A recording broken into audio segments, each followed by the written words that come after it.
So last night was kind of a tough night here on the farm. Day went as usual. Things were okay. We were doing our evening chores, taking care of things. Everybody seemed okay. I got all the geese put to bed. I got all the ducks put to bed. I started to round up all the chickens. Allison started to help me round up all the chickens. We got everybody into the chicken coop, which is still sometimes a little bit of an adventure. But then, as we were doing our head count, we noticed we were short one chicken. And you know, this is not unusual because we have all these like little pullets running around right now. They often hide and scurry away. They can even slip through the fencing sometimes, and so that part of it isn't too crazy or big of a deal. But when I did a quick check to see which chicken was missing, I realized it was Margie the Murder Chicken.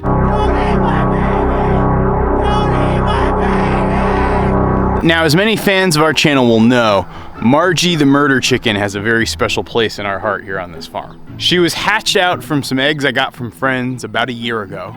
She was one of 6 chickens to actually hatch. They were all various blends of Oricana or Americana, and these 6 chicks were the first chicks we actually had on this farm. You know, because I'm allergic to duck eggs, I decided to hatch out some chickens just so I could have my own personal supply of eggs to eat. And so as we had these 6 little chicks grow up, I was excited. But then I got a little disappointed as I realized that of the 6 birds we hatched, 4 of them were roosters, which isn't crazy. I mean, you always hope for a 50-50 or maybe get a little lucky and get 1 extra hen relative to the roosters. And so that meant that I was inevitably gonna have to dispatch at least 3 of those roosters. If you have too many roosters in a flock with a couple of hens, it can actually create some real violence and really beat up your hens. And so as the weather got colder, I made the tough decision to decide which rooster was gonna survive, as well as which 3 roosters were gonna end up on the dinner table. That left us with 3 chickens. That left us with Lucky, our rooster who had survived. He got that name Lucky because he was just so lucky to be able to be the one to continue living. There was also Henrietta, which had become Allison's favorite chicken, and there was Marguerite. For the first few weeks, things were okay. Henrietta, Marguerite, and Lucky all made a nice little flock and things were good. But eventually we noticed that for Henrietta, she was starting to get really beat up. She had all these scratches on her back and these cuts, and it was from Lucky mating with her, for whatever reason being pretty vicious with her, and he'd opened up blood. And as he opened up blood, Marguerite started to peck the heck out of her. So seeing all of this, I realized despite the fact that I wanted to keep 1 rooster, I wasn't gonna be able to keep 1 rooster. Hey, easy there, man. Easy.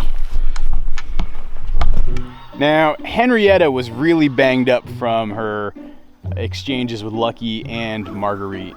The wounds that she had were starting to get infected, and even though we were treating it with things like Blue Coat and Allison was doing everything she possibly could to treat it, by the point that we started to really apply some serious medical attention, it looked like it was a little bit too late. And although it broke Allison's heart, Henrietta died. And it had left us with only 1 chicken, Marguerite, or as I'd started to dub her, Margie the Murder Chicken.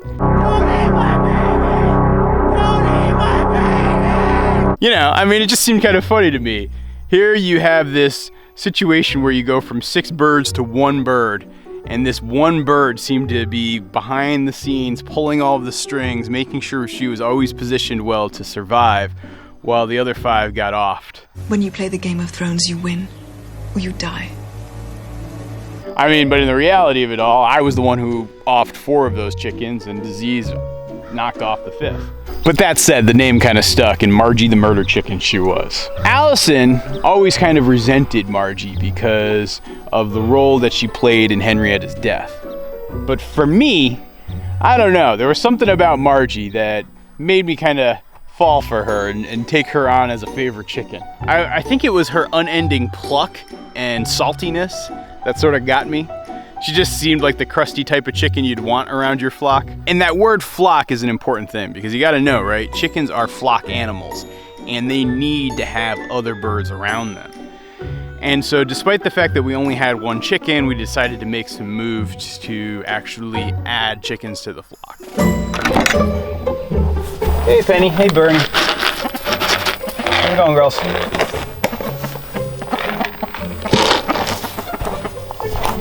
Our first attempt was to actually add Bernie, the sort of caramelish looking crossbreed that you see in the back there, as a flock mate for Margie. But the problem with that is a silky bird is usually never a good companion for a regular bird.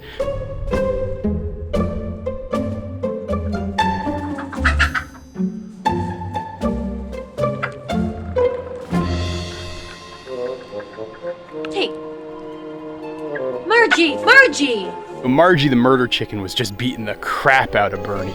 In fact, she chased Bernie away to the point where Bernie went missing for several hours and we thought she was gone. Long story short, we ended up finding Bernie, and we also ended up finding 2 other flock mates for Margie. My friends from the Fredstead actually said that they had 2 extra leghorns that they were looking to move, and so we imported Dottie and Blanche here to the farm. Those 2 leghorns ended up making great flock mates for Margie. They were roughly the same size. They didn't put up with any of her BS. They kept her very much in check. And so I thought my chicken problems were sort of solved. Now we added additional chickens to the flock because I realized I actually like chickens and I liked what they did for the land. But at the end of the day, my favorite chicken in the entire flock still remained Margie.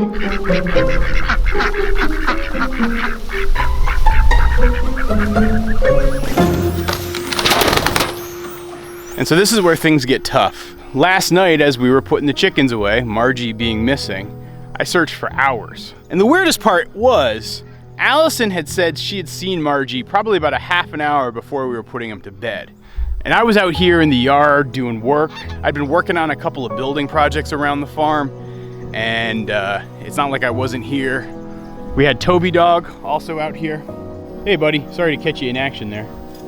So I looked around for about an hour, just searching this entire area, looking for signs of Margie, and I couldn't find her. With it being pitch black out, I eventually decided to turn it in and I went into bed for the night. And you know, last night I actually had this crazy dream. I had this dream that Margie was still alive and Margie was out here. And so as I came out here this morning to do my morning chores, I really had a hope that I'd find her perched like on top of the goose house over there.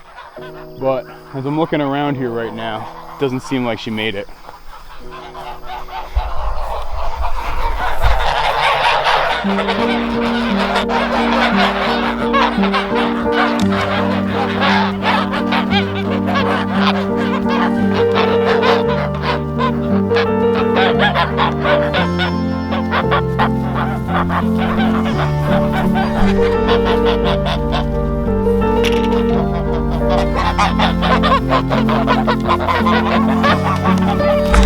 Yeah, to admit, it makes me a little sad to put the chickens out this morning.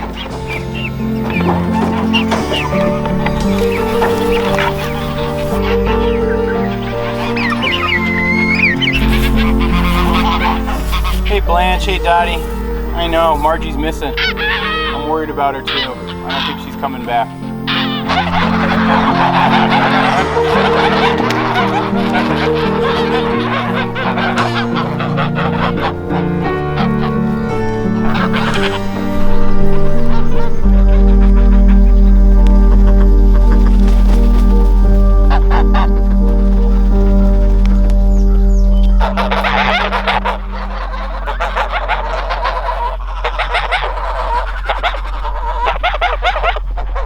By the way, Allison's starting to name some of our chickens.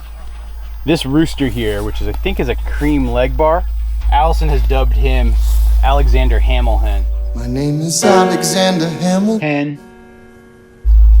Yeah, I know. I'm pretty sure he's a rooster too. And if the drama with Margie's disappearance wasn't enough, we actually also have a sick chicken here. You can actually see it right down in here. Notice over the last couple of days, this New Hampshire red hen is starting to look sort of groggy and listless.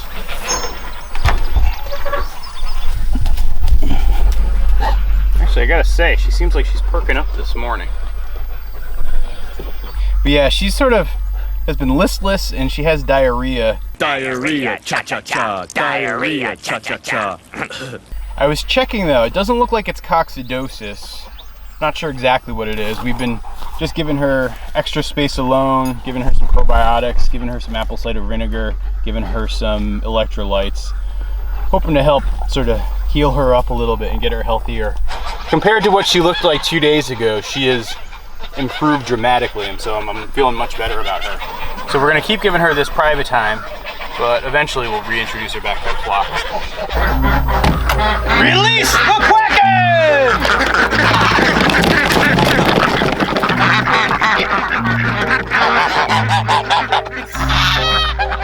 Morning, duck reviews. Hey, Parks and Recreation gang, how's it going, guys?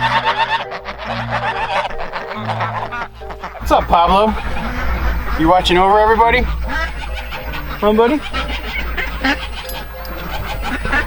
I've actually found that this fencing has been keeping Pablo out of the duck and goose yard more. I used to have such a problem with Pablo sneaking into Toby's shed and eating his food.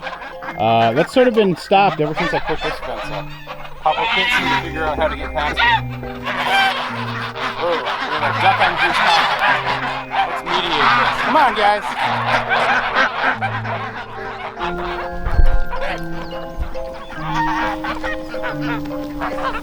I've mentioned this in other videos, but yeah, our pond is pretty much dried up at this point.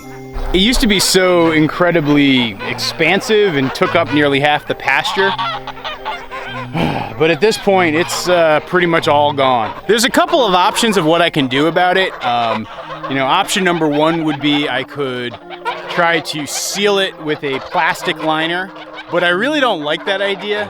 I mean, I want this pond to be here for years and years and years, and I know some of the manufacturers say they have a long life, but I'm worried that that plastic from the pond liner would break down, and I don't know, I just don't want that here on our farm. It's not how I want to approach things. I don't want to use plastic to make a pond. I've also looked into trying to import like clay or clay-like substances, but it's pretty expensive. And so I don't know if I'm gonna do that this year. I might have to wait till next year before I save up the money to do that. You know, as you know, we don't try to spend money that we don't have here on our farm. We wanna make sure we have that money, whether it's stuff we've earned from selling farm products or stuff that we've earned from, say, YouTube or merchandise sales. And so, you know, those dollars that we raise those ways always go back into the farm and like investing in building out the farm. But I'm not gonna like put it on my credit card, or I'm not gonna take a loan out to make farm improvements. That's just sort of against the philosophy we have with this farm.